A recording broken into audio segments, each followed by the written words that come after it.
Hi, I'm Rita Heichenfeld, and welcome to Love Starts in the Kitchen. You know, my mom used to say you can garden in a teacup. No, you don't need a plow in the lower 40 to turn out some wonderful herbs and even veggies in containers. Today I'm going to show you just how to do that. You're not going to believe how easy it is. Well, you know, we talked about container gardening and all the herbs that look so beautiful and grow so well in containers. Affords a lot of people ways to garden container gardening.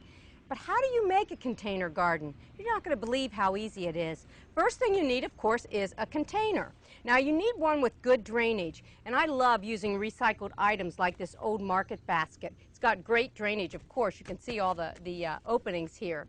What I've done on the bottom is just lined it with a little bit of a plastic wrap right there, and I've poked holes in there so that the water can go through, because good drainage really is essential. Okay, we've got the pot. Now what else do we need? Of course, we need soil. And I like to start out with a soil blend like the one that already has all of the nutrients in it. I forget the name of it. It's called, Miracle-Gro makes a great soil. And it's actually a soilless mix. But the great thing about it is it's got perlite, it's got some fertilizer in it. You're just ready to grow. It's got everything you need. So there we go. Now we've got the soil, but in containers, the problem with that is you're committed to two things, fertilizing and watering. Now look at this. I know what you're thinking, baby diapers. Why would I even consider these in a container? Well, you can actually line the bottom of a container with these baby diapers. You know why? They have these little polymers that soak up moisture. Well, if you are familiar with something called Soil Moist, let me put these down for a minute. These are actually little polymers too, and they soak up water. They get hundreds of times bigger than what they are. And the baby diapers are filled with that. So you could line your container with baby diapers or put some Soil Moist in. And by the way, a little goes a long way. Read the directions, otherwise you're going to have exploding plants. And if you don't put the Soil Moist in, you're committed to watering just about every day. So I like to mix it in really, really well. Now if you're starting this for children and you want to do seeds, think of seeds that sprout really quick, like beets. By the way, they'll eat beets if they grow them. Spinach, radishes, just fun things. What I like to do though, today we're going to make an instant herb garden.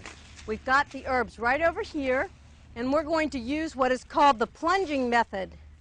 And we're just going to take herbs that are already in containers and put them in the basket. Now the first thing you want to do is think of the herbs, the food you like to eat.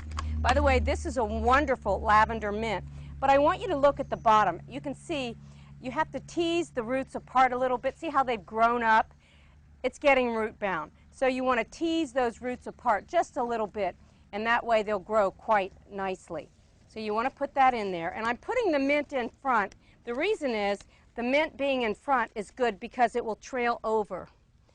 And remember that orange thyme I talked about earlier?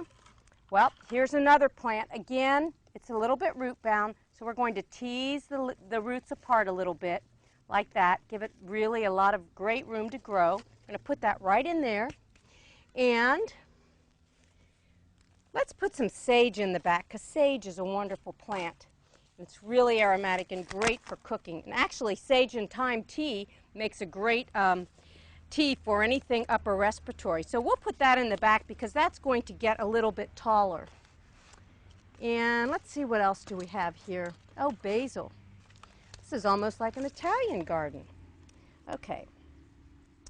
Basil will get almost 2 feet high. So even though this is a small specimen, I'm going to go ahead and plant it in the back because in time it will grow above the thyme and the mint, and it will get as tall as the sage. So this is basil, and that will be really a nice little plant to grow. And I think one more, and notice how many plants I'm getting in here. You can really jam them in, and you'll have to harvest them a lot quicker, but they do grow quicker in containers simply because you have more control. This is lavender. It makes a beautiful background plant as well. So we've got them in, and now what we're going to do is we're going to put them in a decorative container. You are committed to watering, so make sure you water them in really, really well.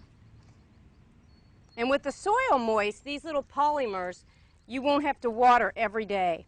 But you'll know, put your finger down, and if it's dry, oh gosh, halfway up your thumb, you need to water.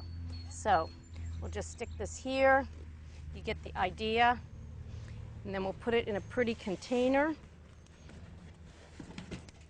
And in a week or so, this little container garden will have grown, oh my gosh, at least 6 inches. It will cover the handle, be beautiful, and you can put it right outside your kitchen door, which is where you need to plant your herbs so that you can use them as quickly and anytime that you want them.